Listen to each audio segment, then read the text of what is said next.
It's a weird run of Grizzlies basketball, or lack thereof, over the next few days here on Locked On Grizzlies. We'll talk about the reason for that, the randomness of the in-season tournament. We'll obviously look back on the weekend that was, Mavericks win, Suns loss, and there was an injury update on Sunday of Luke Kennard and a subsequent second 10-day contract that I'm sure will be handled with complete and total logic among Grizzlies fans. We'll talk about that and more on this episode of Locked On Grizzlies. Let's lock in. You are Locked On Grizzlies, your daily Memphis Grizzlies podcast, part of the Locked On Podcast Network, your team every day.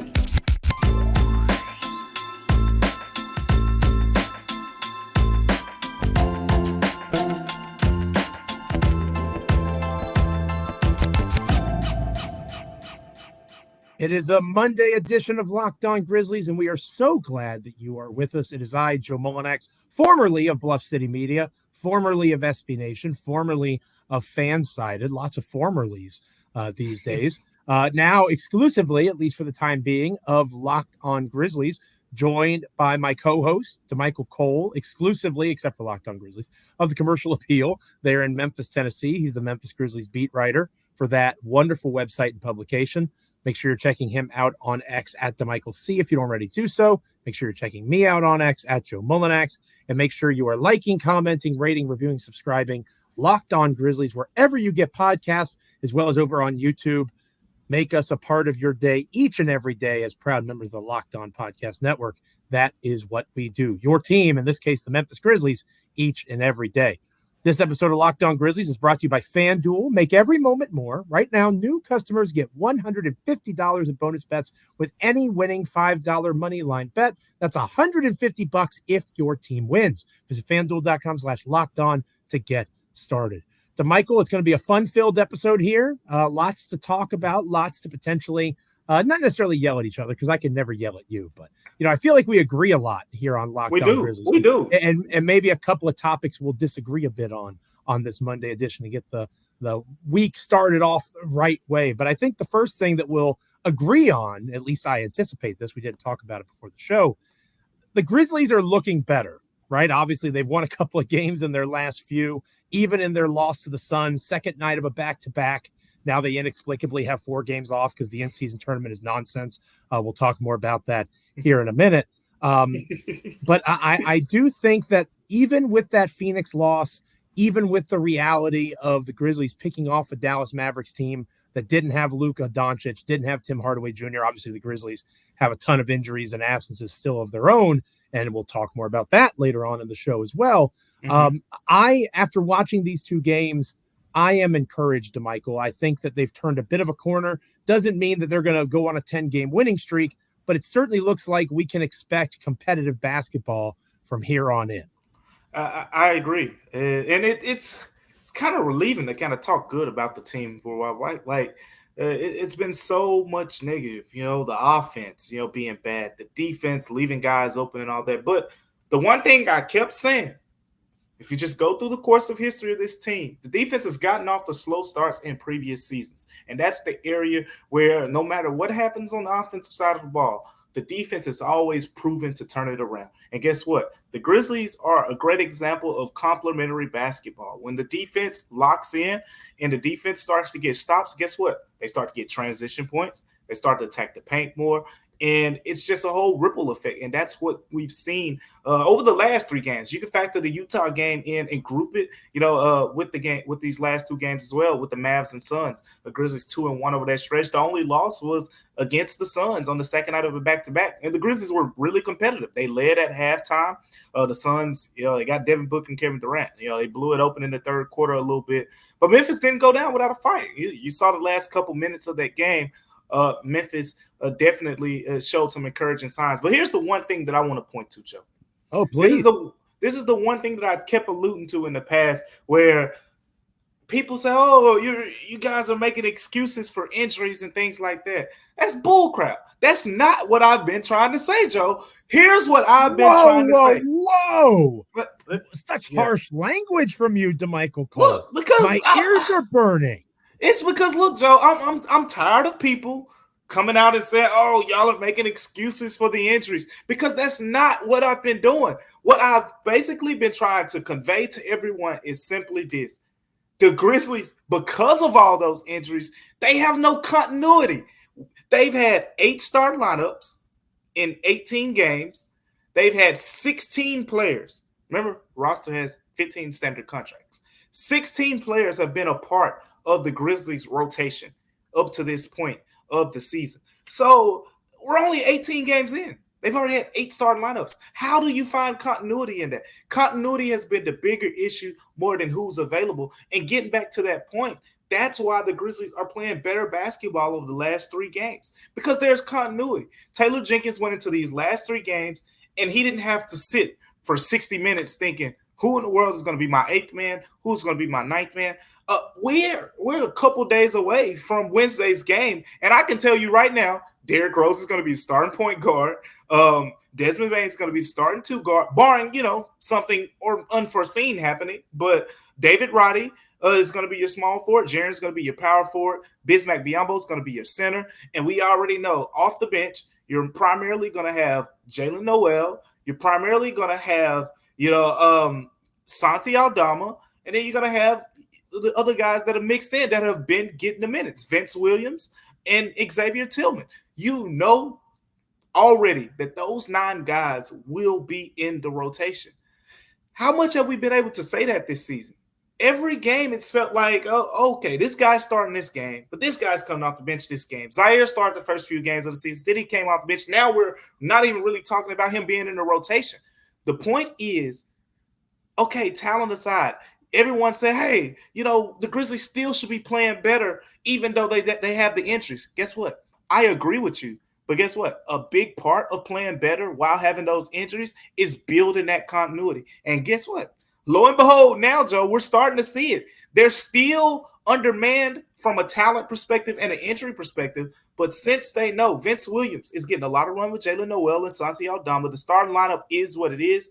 They're building that continuity and that stability that will allow the team to play better, even though they're not as talented as some of the teams they're going to be playing going forward. It's wild that that's how things work out, right? The team plays more together and gets more stability, and things improve a little bit. You nailed the defensive side of this, right? And you've talked about that throughout, to your credit. And I agreed with you. The defense was always going to right itself. The historically hot shooting that opposing teams were doing to the Grizzlies was always going to fizzle out a little bit. The regression to the mean is just like a progression to the mean, right? Like the law of averages almost always has a lot to do with how things shake out. I'm curious, which game do you take more away from, Damichael? Because the Grizzlies won the Dallas Mavericks game, but because the Suns, who still were without Bradley Beal, they also didn't have Eric Gordon, I believe, for that game.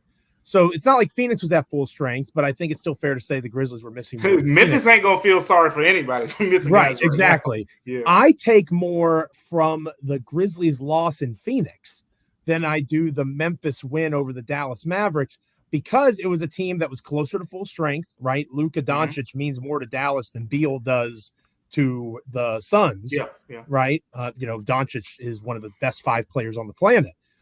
I take more from that Phoenix game in terms of them turning things around. That third quarter notwithstanding, especially that first half, you saw a really good performance from Jaren Jackson Jr. in that game.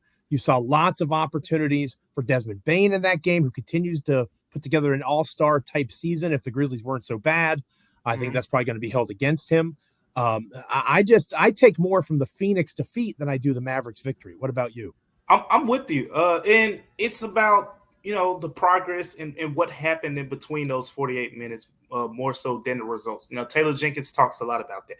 Well, if you look at it, I can make the argument that they weren't out-coached. They weren't out-schemed. The Suns didn't play harder than the Grizzlies in that game. It was simply they just had Devin Booker and Kevin Durant. They were a more talented team. And when we saw that third quarter, when those guys really locked in and kind of took off, it's just because they were making tougher shots. It's Devin Booker and Kevin Durant, 2 of the best scorers in the NBA. And that's pretty much what we saw in that third quarter, and with them closing the game out. But the same principles from those previous 2 games were applied to this game as well. for it to be the second night of a back-to-back, Derrick Rose didn't play on the second night of back-to-back. Zaire Williams didn't play as well, but, changing Zaire Williams for John Conchar in the lineup doesn't really move the needle that much. So we'll talk more about that later on this week. Yeah, exactly. So my point is the same principles were there. They still were very sound on the defensive end, held the Suns to 50 points in the first half, 42% shooting, I think it was. So they were playing sound defense pretty much for the majority of the game. The same guys were playing well. Vince Williams still bringing the defensive intensity. David Roddy was all right on the defensive end. And it was just more so, the Suns just had better scores, high-octane offense, in addition to the foul trouble that the Grizzlies, encountered. I think the Suns had 43 free throws to the Grizzlies 24, things like that. So I agree with you. I took more from that game because this was the game that was going to prove that those two games weren't really a fluke. And they battled the Suns pretty much to the end of the game instead of it being, some big blowout. And it's like, oh boy, maybe the last two games were a fluke, but it was a good sign that the Grizzlies are going in the right direction. Things are on the up and up. Eventually the team will be closer to full strength, especially once John Morant returns, and everything won't be, perfect, but it will be much better than it has been throughout this season, as Grizzlies fans can attest to watching this team over the last, 6 weeks or so. When we come back here on Locked On Grizzlies, we haven't really talked much about the in-season tournament, and it's something that Damichael and I don't necessarily fully agree on. So maybe some hot takes will be flying here in the next part of this episode of Locked On Grizzlies, so stay around. But first up, this episode of Locked On Grizzlies is brought to you by Jayce Medical. We've come to see sports as an escape from some of the crazy realities of this life, but we got to talk for a minute about you got to prepare, right, for the way that life is and for what life can throw at you. According to the FDA, pharmacies are running out of antibiotics like amoxicillin right in the middle of one of the worst flu seasons in over a decade. That could be some scary stuff. I can't imagine a more helpless feeling than if somebody that was related to me, somebody close to me, somebody like Damichael, got sick while there was a supply chain issue keeping them from life-saving medications that are needed. Thankfully, we'll be okay in part because of Jayce Medical. The Jayce case is a pack of 5 different antibiotics to treat a long list of bacterial illnesses, including UTIs, respiratory infections, cystitis, skin infections, among other things. This stuff can happen to any of us. Visit jaycemedical.com and complete your physician encounter. It will be reviewed by a board-certified physician, and your medications will be dispensed by a licensed pharmacy at a fraction of the regular cost. It has never been more important to be prepared than today. Go to jaycemedical.com and use the offer code LOCKEDON to get $20 off of your order. When we come back, we're talking in-season tournament and how it's weird that there's not basketball being played right now. Next, here on Locked On Grizzlies. Welcome back to Locked On Grizzlies. I am Joe Mullinax, formerly of Bluff City Media, Grizzly Bear, Blues, SB Nation, fan-sided. I've been around, hanging out here with my good friend and co-host, Damichael Cole of the Commercial Appeal here in Memphis, Tennessee. He is the Memphis Grizzlies beat writer for that publication. Make sure you're checking out all his great work over at the Commercial Appeal. And we've been talking Grizzlies basketball. Damichael, obviously, This is Locked On Grizzlies, of course. But this is the portion of the program we don't have a game to preview. We don't have stuff to break down. It's December 4th. It's kind of weird that there's not NBA basketball going on. And one of the reasons that there wasn't any games at all on Sunday is the way that the league has approached this first year of the in-season tournament. We haven't really talked about the in-season tournament much. I joke. You've thrown your shots a little bit. I think people are going to get an idea of what you're leaning. On social media, I think I said something along the lines of, I hope they lose every game so I don't have to follow the in-season. We mentioned it on here too. Briefly. Yeah, briefly. And thankfully, that is exactly what happened. You could tell the Memphis Grizzlies listened to Locked On Grizzlies because they did exactly as I asked. And I appreciate Taylor Jenkins for throwing those games purposefully for the sake of my eyes and these hideous courts that they tried to use. Here's my overall takeaway on the in-season tournament, Michael. I'm admiring the fact that they tried something. It's kind of like the Simpsons meme, right? Where Bart has the cake, at least you tried, and he throws it away. They're trying to make these games more meaningful when football season is still in full tilt, right? Because once football starts to fade, the NBA takes over. Hockey is very niche and regionalized. Baseball has kind of even become a regionalized sport now. I think it's fair to say the NBA is the second biggest professional sports league if you're not counting college football as a professional sports league, which is a different conversation entirely. I think that the NBA is trying to find a way to make this stuff more relevant to the casual fan. Because it's literally your job, right? Like, you're going to watch these games because you are getting paid to. I also getting paid to, but on a larger scale, I'm a fan, right? I'm a guy that is going to sit down and watch these games, whether they're doing an in-season tournament or not. So it's important to point out that this stuff is not designed for us, right? It's designed to get different eyes on the product. And in that way, I think it's been successful. And I do need to give them their flowers for that. However, as someone that would have watched these games anyway, I have not enjoyed them as much as other people. I think the courts are hideous. I can't really think of any that were good. The Grizzlies one was mid at best. I think that we are glorifying things for the sake of glorifying. One of the positives of it, but it's something that they could have done anyway, is they put out the games. I think it was like Tuesday, Friday splits for the group stages. There were no back-to-backs on those days. So they purposefully laid out the schedule to have the best chance for star players to actually play in these games. I do think that resulted in some higher quality stuff, but my counter to that would be just change the schedule. You don't have to do this big hubbubaloo. The in-season tournament's making me have a brain fart over here. I just think it's a little too extra. It's not for me. I'm acknowledging that it's not for me. Again, social media imprints have been up. I think the ratings have been up for these games a little bit. Obviously, they still have the tournament itself, which Memphis thankfully is not a part of. But the schedule is so strange.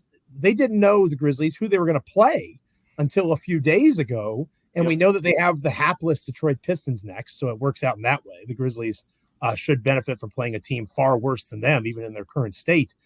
And it's going to be something where they're not going to give it up. They're going to keep trying it. It's just not for me, because I think it's trying too hard for something that is not necessarily going to have a lot of meaning, except for the guys on the end of the bench, right? Like if Jaylen Nowell was still on the team and the Grizzlies were in the mix to be in the tournament. I don't know. LeBron James has said he cares about that $500,000 now. Oh, well, I guess he needs to go out for buy another winery or something. But I know that we don't necessarily agree on that. So what did you enjoy about the in-season tournament? This is fun. This is fun. Joe, I will say this. This is probably, for a guy who I think typically on this show, from what I've gotten to know about you, you appreciate evolution. You appreciate those things. But this is your most get off the lawn. I'm not disputing that at all. That's a fact. This is the most get off my lawn moment I've ever seen from Joe Mullinax right here. I think that's fair. You talked about it with the ratings. The ratings aren't up just a little bit. The ratings are up 90% on these days.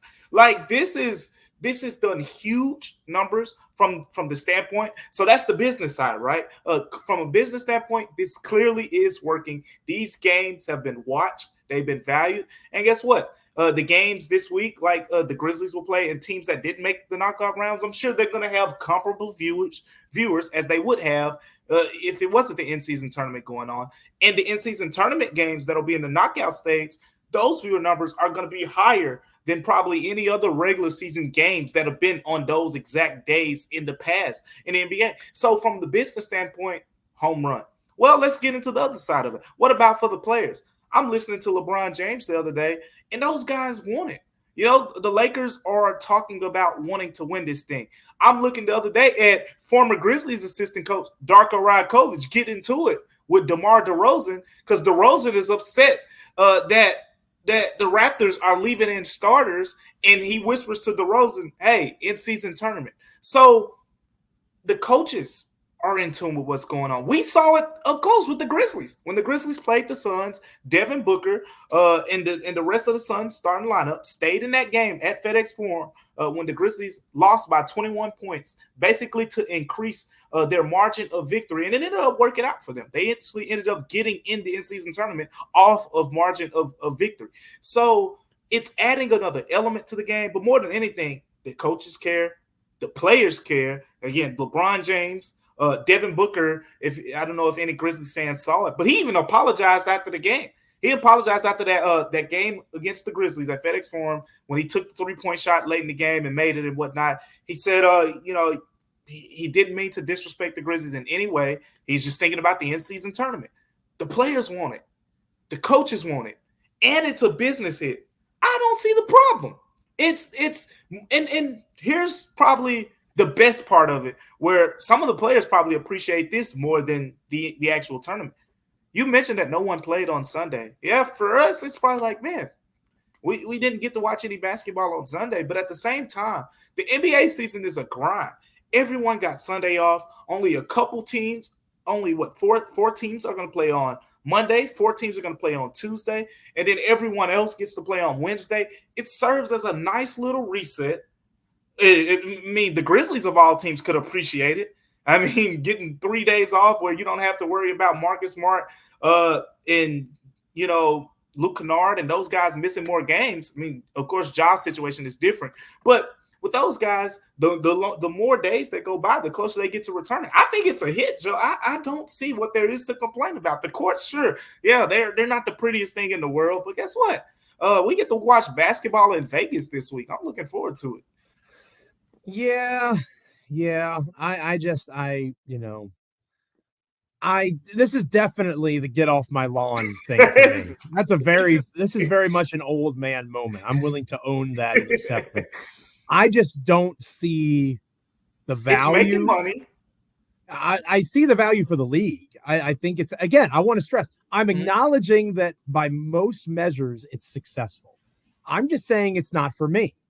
But if Adam Silver, my boy Adam Silver, was a guest on Locked On Grizzlies, he would probably respond by saying, well, Joe, it's not made for you, right? It's made for other people. And clearly those people are enjoying it. So, because you're probably going to watch regardless. Yeah, I'm going to watch anyway. I might get on X and, post an ironic meme or something like that. But I'm going to be watching the game. And what does Adam Silver care as long as I'm getting those ratings numbers up, right? So I think that's an important piece of this. And I'm thankful that the Grizzlies aren't playing it. I'm glad that they're done. They can play the Pistons on Wednesday, which should be a win, knock on wood. And, we'll talk more about that, of course, on our a future installment of Locked On Grizzlies. But for now, coming up next here on Locked On Grizzlies, we will be talking an injury update. We talked about Luke Kennard a moment ago. Damichael did. The team posted an update on Sunday, and a second 10-day contract was given out to a certain hooper that's got that dog in him, as I like to say. We'll talk about that next here on Locked On Grizzlies. But first, I want to remind you that Locked On has launched the first ever national sports 24/7 streaming channel on YouTube.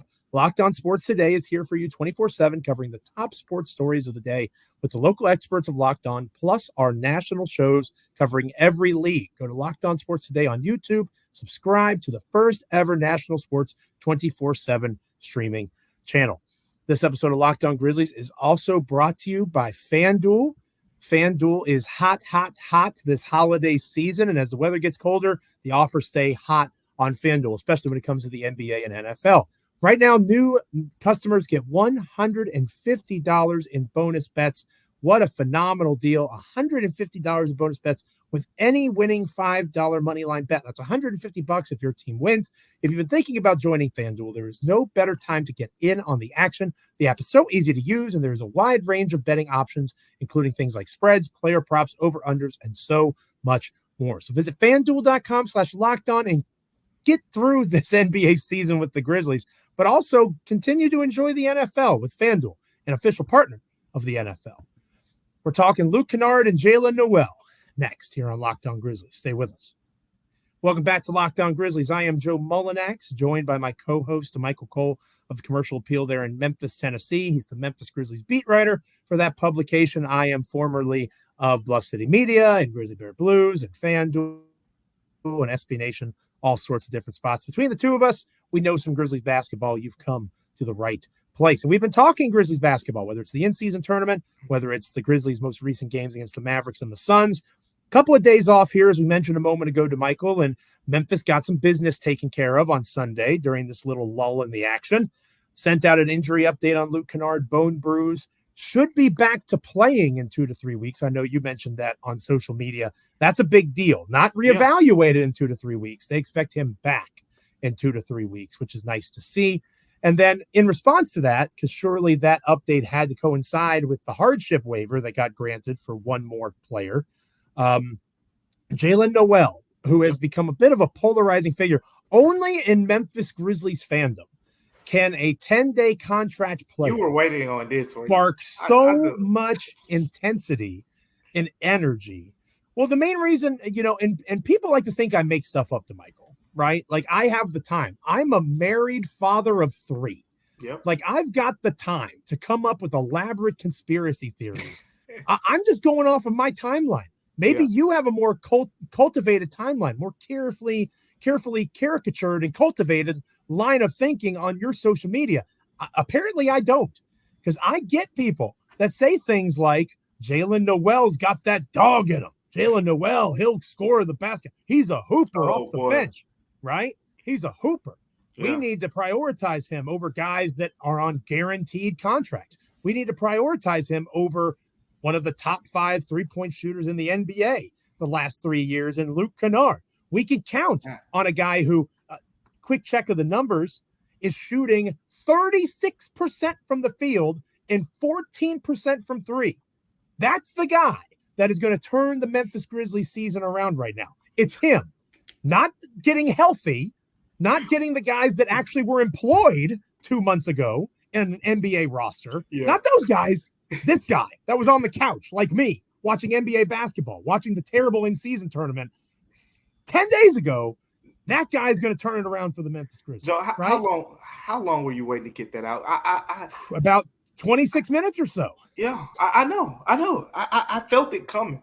We had actually texted about him a little bit recently. But before I get into your whole Jaylen Nowell thing, I just want to talk about the process leading up to this, because we kind of touched on this in the past, and I think people should understand how he was given a second 10-day contract.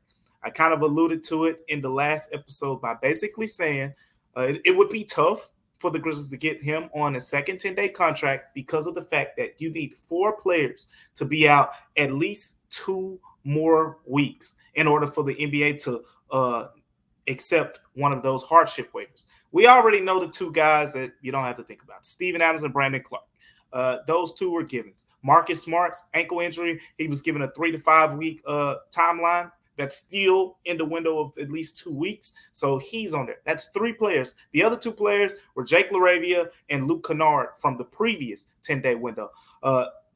Jake LaRavia's timeline is expected to be less than 2 weeks now, which is why Shaq Harrison is not a guy we're talking about today. That was another player that they signed to a 10-day deal who's not back. So Jake LaRavia is expected to be back in less than 2 weeks. And then there was the whole situation with Luke Kennard, right? Luke Kennard, as you just said, 2 to 3 more weeks, which puts him in that additional at least 2 weeks. This is language in the CBA.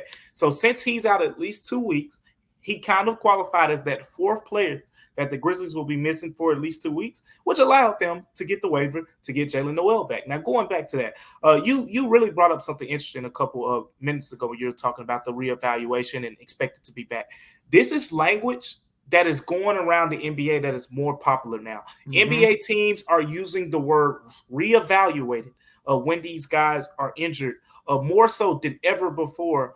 And then, after that, you usually get a return to play prognosis. So with Luke Kennard, for example, we heard initially it was 2 weeks. He'll be reevaluated in 2 weeks. And some people, I won't say it, but some people took that as, okay, Luke Kennard's back in 2 weeks. Whereas it was the Grizzlies saying, basically, we're going to check again, and then we'll have a timeline, in 2 weeks. So that was the case here, because I saw some people see 2 to 3 weeks. It was like, this is what I was expecting. It's like, did you expect him to be ready to play?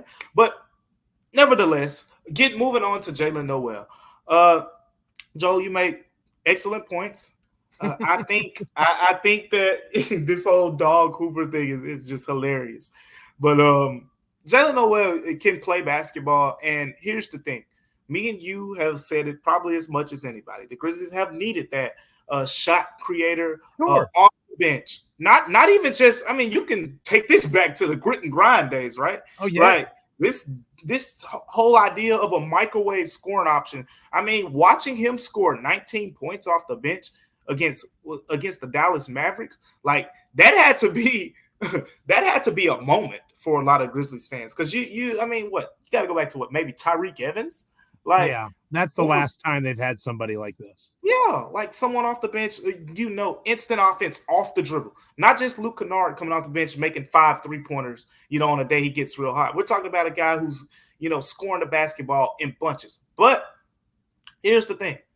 There was this whole talk about a standard contract and him replacing the guys and all that. As I kind of went in depth on in the last episode, in order for that to happen, the Grizzlies would be eating up money. And because people say, oh, yeah, let's just make a trade. And I dare anyone out there, go look up for the last, we can say 5 years. The last 5 years, trades made in December. I'll give you a hint. You're not going to find many. Like, no more than 10. You're not, trades in December are not a common occurrence. To think that you can just throw players at another team and another team would accept it in December is a little wild. That's looking at something just through Grizzlies bifocals. Like you got to think this thing through. Now, with that being said, I always said the best case scenario here was the Grizzlies to get Jaylen Nowell on a second 10-day deal. Shooting numbers aside, he's clearly been, a boost when the Grizzlies have needed him to be. That game where he scored 19 points off the bench, they needed that. And who knows, if he plays better in that Suns game, and then they may have a better chance at winning that game. They won the Jazz game, with him scoring 0 points. So it's not like he's been, some huge, game changer, but he's been enough. The Grizzlies haven't had, someone come off the bench and be an instant spark plug. And he's kind of shown the ability to do that so far. So with that being said, going back to my point at the very beginning of the show about stability, he's a guy who now, when Derrick Rose gets back into the lineup, he's going to be back in that 6-man role, for the next few days, and he gives you that stability. He was talking to me, after that game against the Timberwolves about how he's learning the playbook real fast, and when he's on the court, the team's not trying to do too much. They're trying to simplify things. I think not only with another 10-day, but with these couple days in between games that Joe Mullinax also doesn't like, it's a good time for the Grizzlies to kind of install some things and for Jaylen Nowell to kind of catch up a little bit more in the offense. And again, I think it stabilizes things. So I'm happy that he's back on a second 10-day deal. If you're asking me what I think happens after this, nothing. I think this is the potentially the end of that run, barring something unforeseen, on the injury side of things. But all in all, this was a no-brainer decision to me. We can have the whole decision about the long-term thing another day. But this was the right decision for the Grizzlies right now at this moment.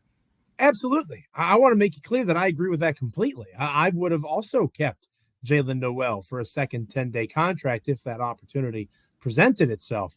I just think it's ridiculous that we're hyping up a guy because of the way that he plays. Yeah. And he's shooting 36% from the field and 14% from three. If Dillon Brooks was putting those numbers up, people would want his head on a silver platter. Because it's the honeymoon stage. Reasons to hate Dillon Brooks. He had 1.5 good games out of 5, and he has been a spark in times where they needed him, and I'm not disputing that. But, he is not a guy that you disrupt long-term planning. He's not a guy that you waive guaranteed money. The trade stuff is a fair point, too, and we can talk more since there's no basketball to talk about, at least for tomorrow's episode of Locked On Grizzlies. Maybe we can continue this conversation tomorrow, but I just really struggle with, I like the way that he plays, so I want to move on from someone who doesn't like the play or doesn't play the way that I like, but is more efficient or has been an NBA player for 8 years, while this guy, again, was literally unemployed a week ago. It's recency bias. Yeah, and that's what I struggle with a lot. We are a very instant gratification society. Yeah, that's exactly what it is. That's where my brain struggles, Damichael. But anyway, I agree. I agree, and it's instant gratification because I made a point. I think I was texting you this. We've kind of hinted at all these names that we like via the trade market and whatnot. And pretty much, if you've been following Locked On Grizzlies, you've heard us say a bunch of names, and a lot of those players that we think the Grizzlies should potentially pursue in late January, early February, would be substantial upgrades over Jaylen Nowell, without having to, take on, without having to deal with the problem of cutting a player and having them on the books for this season and potentially next season. So there are other ways to go about this. I think him being on this second 10-day is perfect, because once his second 10-day ends, you'll be closer to getting, Marcus Smart, Luke Kennard, all those guys back. You get through that. Morant potentially is on the way back. Then you go into January, you're probably playing a little bit better, and you can make that move for a guy that I've said, Alec Burks, for potentially. You get Alec Burks, he is very much an upgrade over Jaylen Nowell, and we forget this conversation ever happened. Some of us will. I will not, because I'm mentally ill. But yeah, and we'll see Alec Burks potentially on Wednesday, which is something that maybe we can discuss on a later this week episode of Locked On Grizzlies as well. We'll be checking out the Detroit Pistons, who might be ripe for the picking here soon. In terms of the guys on their roster that could help a team that is trying to be good. And again, it's weird to say because the current state of the Grizzlies are trying to be good, at least once Morant comes back, for sure. Thank you guys so much for checking out Locked On Grizzlies, whether it's on YouTube or wherever you get your podcasts. Like, comment, rate, review, subscribe, all of those wonderful things.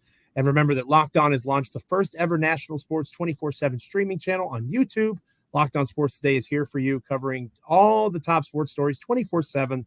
With local experts of Locked On like Damichael and myself, plus our national shows that cover every league. Go to Locked On Sports Today on YouTube. Subscribe for the first ever national sports 24/7 streaming channel. Well, like I said, I think we'll continue this hooper, baller, like this might be an existential conversation of how we enjoy basketball.